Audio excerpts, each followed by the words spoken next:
Алтын доп арнасының алтындай достары, ассалаумағалейкум. Қалайсыздар, ең жақсы спорттың жанкүйерлері? Бүгінгі жаңалықтардың андатпасы назарларыңызда, достар.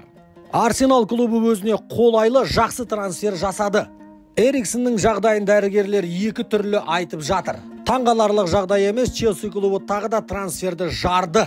Осы және басқа да футбол ақпараттары бүгін сіздердің назарларыңызда. Олай болса, сіздер бізді білесіздер, біз әдептен озбаймыз, көп созбаймыз, бастаймыз, кеттік.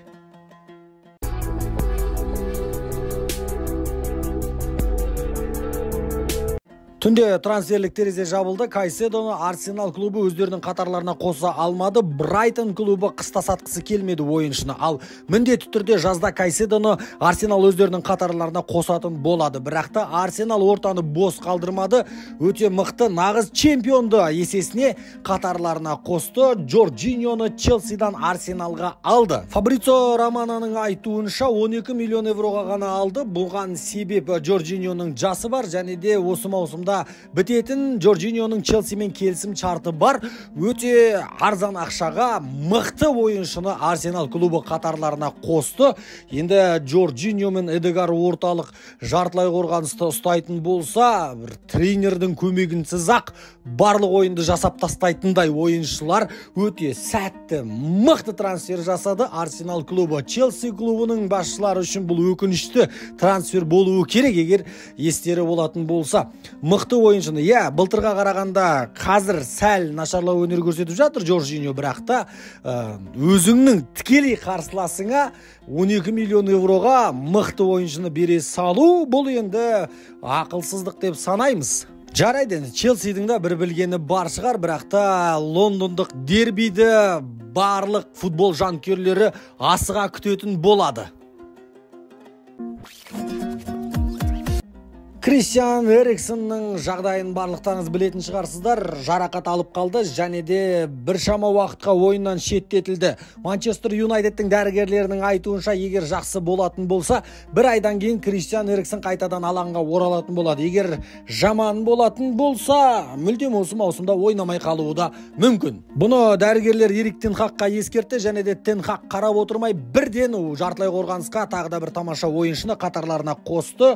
Ол Забицерді алды және де бірден ортаны толтырып жіберді десек те болады. Забицер өте мықты ойыншы деп айта алмаймыз, бірақ та әмбебап универсал ойыншылардың бірі, міндетті түрде Манчестер Юнайтедке көмегін тигізе алады. 6 айға жалға алды, жалпы сатып алу құқығынсыз. 6 айдан кейін Баварияға қайтадан бере салатын болады. Бірақ та Эриксонды жоқтатпайтындай ойыншы деп айтуға болатын шығар. Шыны керек, енді Эрик Тен Хагта қатты бір ойланатындай уақытта болған жоқ. Бірден Забицерға қарады да, кел шығарғам шашыңнан иіскейін деп бірден өзінің командасына қосып алды.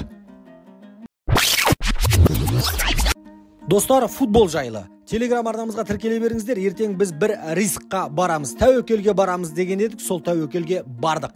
1000-нан аса коэффициентке 100 000 теңге қойдық. Достар, сағат 20:00-де, яғни 8-де Телеграм арнамызға қандай болжам жасадық, соны ашық түрде шығаратын боламыз. Шықса егерде бұл коэффициент, бұл болжам шығатын болса, міндетті түрде той жасаймыз, достар. Сондықтан да біздің Телеграм арнамызға келіңіздер, болжамды көріңіздер, болжамнан бөлек күнделікті жаңалықтарды да бақылап отырыңыздар. Достар, 1000 коэффициент шықса той жасаймыз. Бірге бақылап отырайық, бірге жеңіске жетейік. Телеграм арнамыздың ссылкасы описание бөлімінде де тұр, профильда да тұр. Тек қана, жай ғана Телеграмға кіріп, алтын доп арнасы десеңіздер де шығамыз, достар.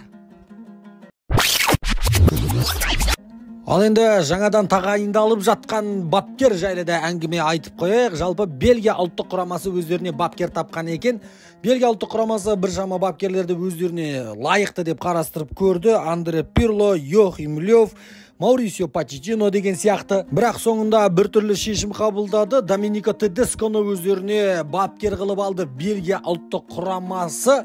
Тедеско мәскеулік Спартакты баптаған және де Лейпцигтің бапкері болған.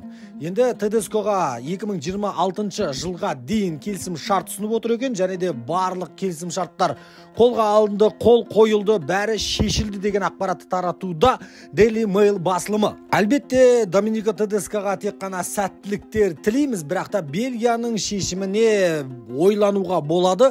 Біріншіден жас бапкер, екіншіден ешқандай ұлттық құраманы баптамаған бапкер. Ұлттық құраманың тактикасы қалай болады екен, қалай өзгертеді екен, енді бұл Доминико Тедескоға да, Бельгияға да үлкен сынақ болайын деп тұр. Енді қазіргі таңда трансфер деген сөздің жанында Челси деген сөз міндетті түрде жүру керек. Екеуі егіз сөз болып қалды.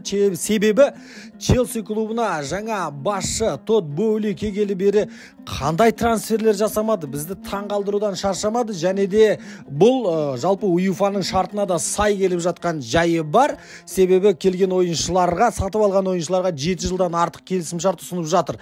УЕФА да ештеңе істей алмайды, және де бұған бір шара қолданайық деп УЕФА да ойланып жатыр екен. Қандай шара қолданса да, енді бәрібір қаншалықты уақытын азайтса да, ұзартса да, Челси клубында ойыншы жетеді. Әлі біраз жылға бұдан кейін трансфер жасамай қойса да болады. Челси клубында енді мықты ойыншылардың бәрі Челсида дәл қазір. Бірақ бұндай ойыншыларды пайдалана алатын бапкер де қажет-ақ негізінде.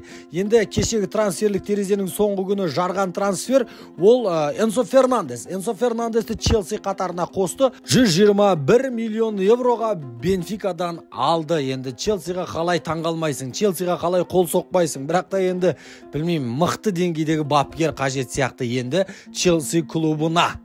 Ал достар, Алтын доп арнасының бүгін сіздер үшін арнайы әзірлеген футбол ақпараттары осындай. Ұнаса лайктарыңызды басып, арнамызға жазылып қоюды ұмытпаңыздар достар. Телеграмға жазылыңыздар. Бастысы, Телеграмда жаңалықтың бәрі бүгін болады.